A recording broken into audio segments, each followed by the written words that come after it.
Yo,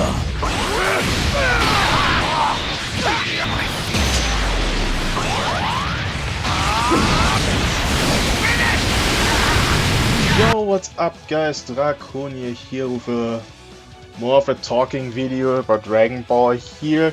Nothing in particular about Dragon Ball Legends. I'm gonna say this right off the bat, this is gonna be very different topics here, kind of would say, mixed in this video, so the structure could be a little bit weird, just so that you know in advance. Yeah, if you're interested in hearing what I'm thinking right now, stay here, would be glad, and if not, no problem as well. But yeah. I've been thinking about Dragon Ball Super a bit, because, I mean, yeah, if you're not reading the manga, here's spoiler warning. Last arc we got, like, in the manga, like, Black Frieza, and first of all, weird that he didn't just finish off Goku and Vegeta. I think there should have been... I think everyone found that very confusing, because this is a one-time opportunity where he one-shots both of them and he knew he's stronger and he's just letting them go. That was very weird. But also the question I had is like, okay, he's stronger now, great, but what are you gonna do with them? Like, we had him in the Namek Saga, we had him come back on Earth and get defeated by Trunks, then he came back again, Resurrection of F, we got that. Then he came back with Broly and Tournament of Power and everything. It's like, okay, what are they gonna do with him at this point? Because he's probably not gonna change as a character, as a person. Is he just gonna come back, they're gonna defeat him and he's killed again and that's it? That would be really lame. That's why my thought was like, okay, what could they do with him? And I thought about a specific character that I really like. I think a lot of people, think this character is really cool. Although I think him in the movie didn't... I think the ending wasn't necessarily the greatest one, but his brother, Cooler, one of the, I would say, more loved or liked villains in Dragon Ball movies, I would say. I think personally, I really like Cooler. I think he looks cool. I think his transformation and how he beat Goku to a pulp before he transformed to the Super Saiyan was crazy. I mean, him flying through the Kamehameha wave, how he just stood there and, like, you know, Goku used the Kaioken, disappeared, and just stood there and then put up his fist and punched him immediately without even looking. Like, Cooler was really cool, ironically. So I've been thinking, what if I'm trying to bring him back? Because Dragon Ball Super has been, or Dragon Ball in general the last few years, has been kind of trying to bring some, I would say, things back. I mean, we can go through this. Basically, this is the reason I said this is all over the place a bit. But with the first movie that we got, not including Resurrection of F or Battle of Gods, technically you could also say Resurrection of F bring Frieza back, but we had in the Broly movie as the next one, with getting Broly back and Gogeta, because those are two characters that were non-canon, that are obviously very, very liked in the community. I think nobody hates Gogeta and nobody hates Broly. Like, there's a reason they remake these characters here for a reason, because they are really hyped and the Dragon Ball community really loves them. Which I have to say, how they implemented them, great, absolutely. Like Gogeta especially, I think if you compare it to Fusion Reborn, I mean, Fusion Reborn Gogeta can be explained in, like, the Dragon Ball Legends LF. That's all he does. Literally. He comes, throws hands for 1 minute, done. He doesn't do anything else. His whole thing, he didn't talk, he didn't say anything, nothing. Just straight hands. And yeah, that's basically what he was. So no real personality, just him seriously beating Dragonball real quick. Basically the Dragon Ball Legends LF, which is funny. So we get Gogeta now, who talks a bit more in Dragon Ball Super. Also, you see a bit more of his personality, and he does more, obviously, so it's way more cooler. And we still get, like, the Soul Punisher, then the Kamehameha, and some other attacks, and the move mouse. I think everybody loves Gogeta. But interesting enough, when I think about Broly, this is only considering now what I'm saying about the movie, not specifically what happens afterwards, but I think it's funny how people, not everybody, but I think some people are like, thinking like, okay, who's cooler, the Dragon Ball Super Broly or the Z Broly? Personally, I don't care if you're picking Super or Z. I personally more of a Z fan. Um, but this is considering the first movie only. But I think it's interesting when people say like that Dragon Ball Super Broly fixed Z Broly, if you get what I mean. In terms of like, I mean, the biggest things everybody's saying is like about Z Broly is like he's just saying Kakarot all of the whole movie. His backstory is bad, and every time I hear this, I'm thinking like,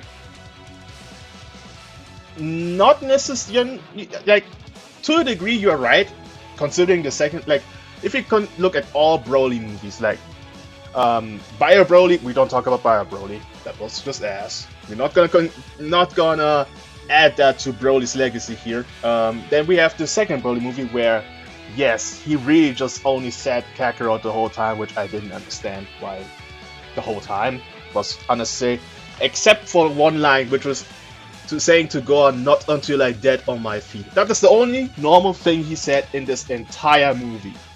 But if you look at the first Broly movie, he was talking a lot, and not just saying Kakarot.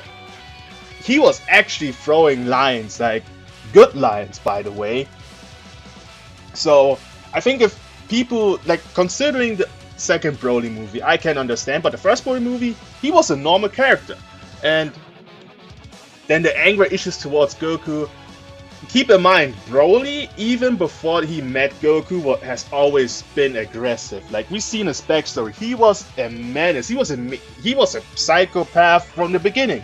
Like, destroying things, laughing, everything. Like, it just Paragus hold him back with the thing with the, I don't know how you call it. You know, the band that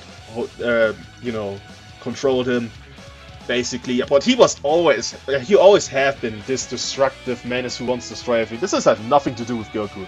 And if you look at the backstory, everyone is like, yeah, Broly hates Goku because he cried a lot. And I know DBZ Abridged made the joke about it. Yes, I know. And I can understand why people think that, but I personally think it's not even about because Goku cried. But keep in mind what happened afterwards. He got stabbed. And this is, I think, what Goku's issue is. The issue with Goku is, it reminds him of that day when he sees Kakarot / Goku. If he sees him, he gets reminded of this traumatic experience that Broly had to, experience? Yeah. For a second I lost my thought there. But you get what I mean, like, seeing him always triggers this memory of him. I think this is why he hates Goku so much. And it's connected to the time where he cried a lot, because this is what happened. He was lying next to him, he was crying a lot, all of a sudden he gets grabbed and stabbed. I think if somebody would connect, you see somebody who always brings you back that memory, you would have anger issues too. Just my opinion. And then also, if you look at Dragon Ball Super Broly, was his backstory really that great?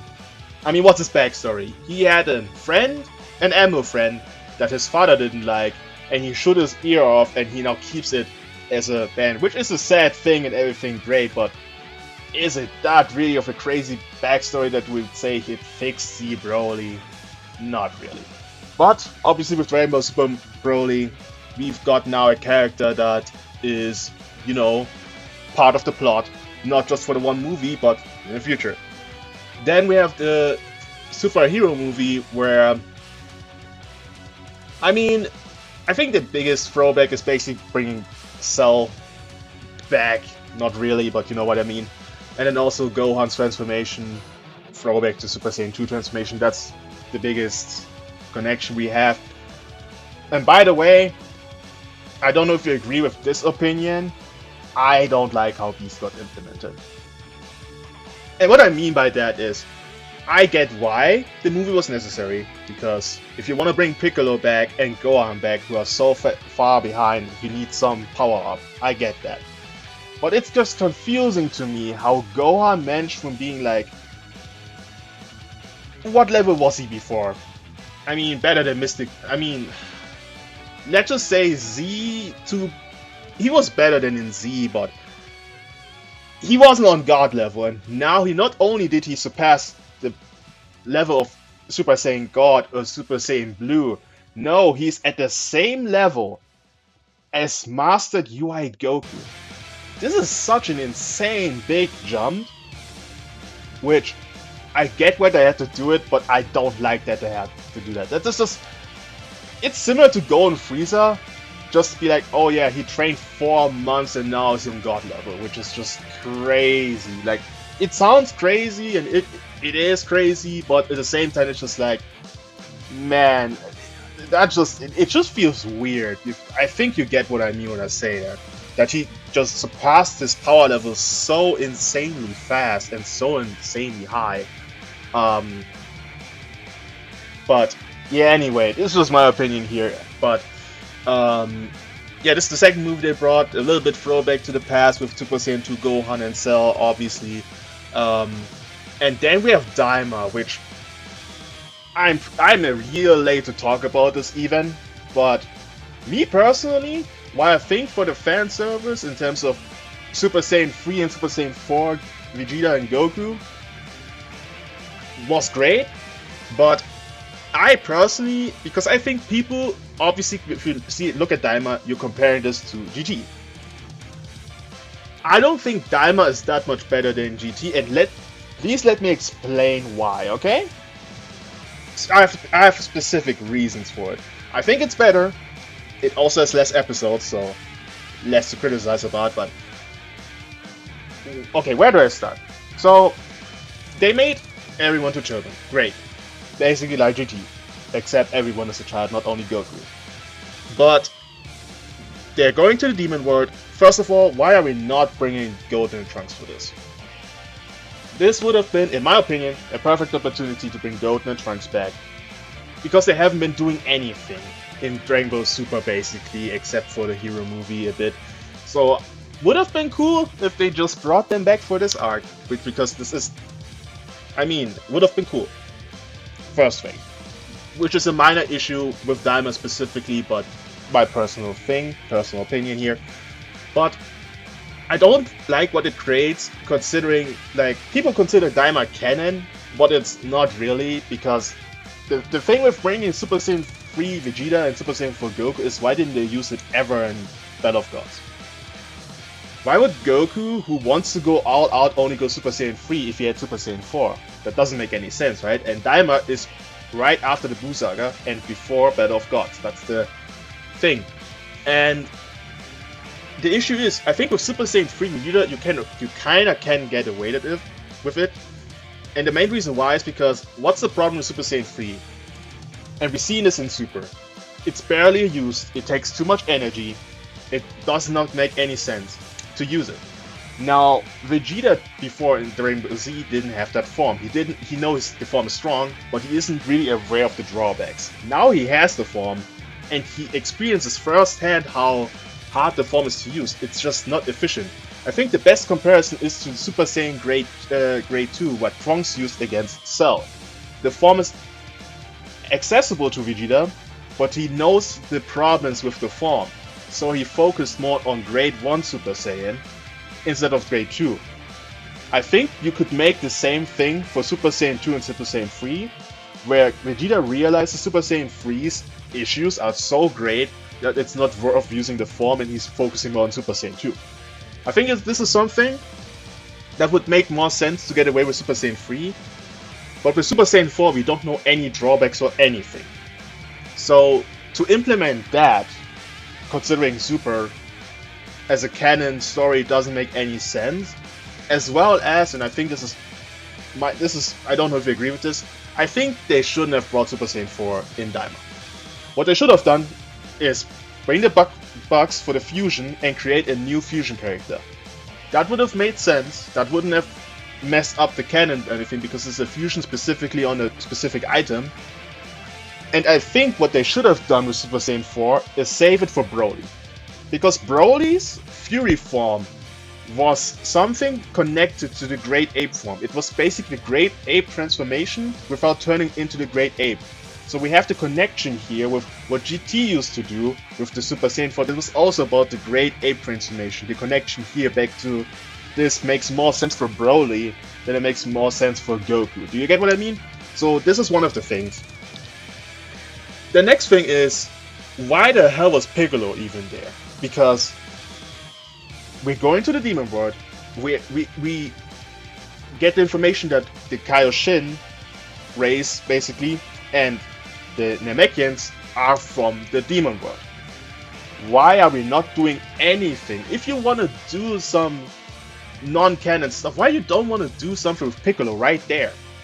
Piccolo was not having one specific fight with 1v1 anything, nothing. And the only job this guy had was hit Goma 3 times in the head. 3 fast times, and he messed that up. Majin Buu had to do it. What was Piccolo there for? So that they attack them together, which doesn't matter really, great. I would have expected more if they bring Piccolo. Like, even if you would say to me in Dragon Ball Legends they bring Daima Piccolo, I would be like, what the hell are this animation's gonna be? Because he doesn't do anything. He doesn't have a great fight, just there. The Tamagamis did more, Majin Buu and Majin Buu did more. Like, what's this point of Piccolo? That's just one of the things that annoy me. Then we have this brother from Kaioshin, Degisu. What's the thing with him? Like, they introduced this character and did nothing with him. Why is he so against his brother? Why is he fight? Like, what are his reasonings? What is his backstory? Nothing in Daima. So far we have nothing. Okay, why is what's his name? The guy with the shotgun. I forgot his name right there. Glorio. Yeah, I remember. Glorio. Okay. We have Glorio here. What's his connection to Arinsu? What a connection there? Why is he owning her? What Adept? What's the connection? What's the backstory? We only know they have a connection, but we don't know what it is. Why did they not really... Like, there are a lot of characters in Daima they haven't really used. They introduced them and did nothing with them. So I think this is a thing that drags down Daima for me a lot. Like, obviously, new character, the Super Saiyan 4, Super Saiyan 3, crazy, I was hyped, I was excited, I was happy. And don't get me wrong, I don't hate Daima, I think it's a really cool thing. But I wish they did something more of the character they introduced. Again, we got a lot of stuff they introduced and they did nothing with it. And especially Piccolo, something should have done with him. If you're gonna bring Super Saiyan 3 and Super Saiyan 4 here, which doesn't make sense to Super, they might as well do something with Piccolo. But they did nothing. So obviously it's still better than GT, because GT had other issues, but if you were to compare these two for me, it would be like saying like Daima is so much better than GT, I would personally disagree. Because they have different issues. GT has also issues I hate, biggest one being like that other characters are so irrelevant. I mean, the first half of GT, everyone knows sucks. Until the Baby Saga, it sucks. Then we have Baby, which I would say, nothing wrong. Then you have the Super 17 arc, which I am, to this day, I think this Super 17 arc was just a wasted arc. I don't have anything like Super 17, I don't even have the concept that basically Goku got trapped, but this is the key thing what they should have done.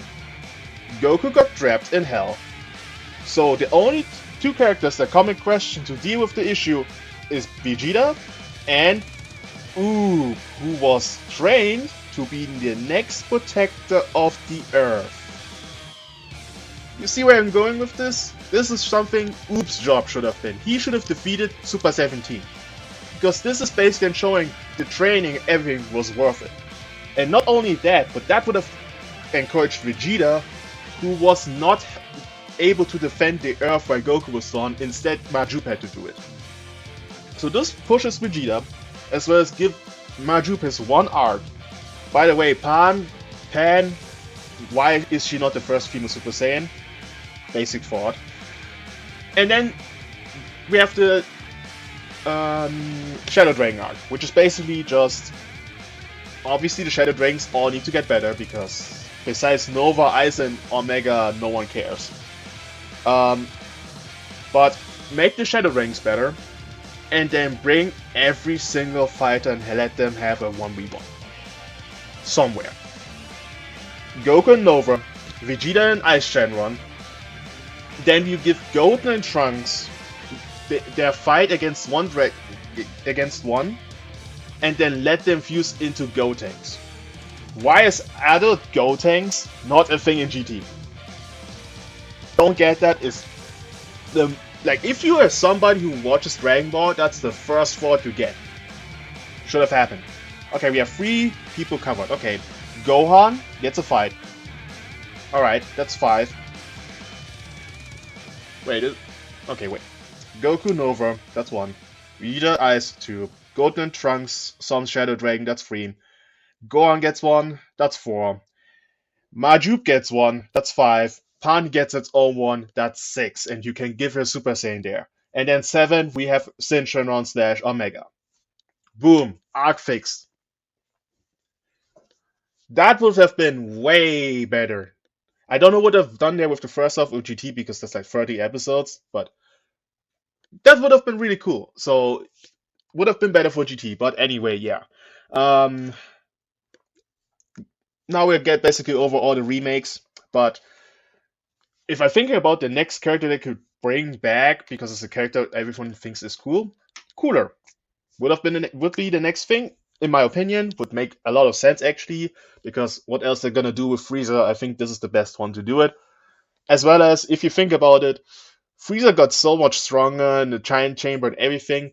Wouldn't it have been cool if we now find out that he had actually a training partner with Cooler introduced? Wouldn't have been would that be not cool?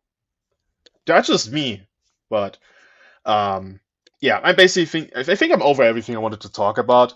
Again, gave me the opportunity to talk about Daima, gave me the opportunity to talk about a bit of superheroes or the Broly movie and everything. Yeah, let me know what you guys think about everything I said here. Um, this is more so also opening maybe a discussion here if you guys are interested to talk about some stuff I said because you want to. Feel free in the comments. Let me know what you guys think, and see you guys in the next video.